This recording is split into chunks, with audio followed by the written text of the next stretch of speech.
मित्रांनो, आपण द्रव्य पार्ट 2 बघणार आहे. प्रत्येक स्त्रोत जे शीतवीर्य आहे की नाही, उद्या आपण उष्णवीर्य बघणार आहे, आज आपण शीतवीर्य बघणार आहे. तर आपण शीतवीर्यावरची शीतवीर्याच्या स्त्रोतसावरची कर्म बघणार आहे. तर आपण पहिलं बघूया, अन्न व पुरुष व स्त्रोतस. हे कॉमन आहे मित्रांनो, म्हणजे तुम्ही सगळ्या पूर्ण द्रव्य गुण आहे की नाही, पूर्ण त्याच्यामधील शीतवीर्याची द्रव्य आहेत त्यांच्यामध्ये तुम्ही हे पेपरमध्ये लिहू शकता शीतवीर्यासाठी.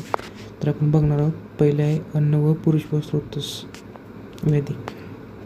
अग्निदीपक, आमपाचन, रुचिकर अग्निदीपन, आमपाचन, रुचिकर, अनुलोमन, पुरुष, रक्तसंबंध, प्रवाहिका, तृष्णाशामक, अतिसार, कृमी.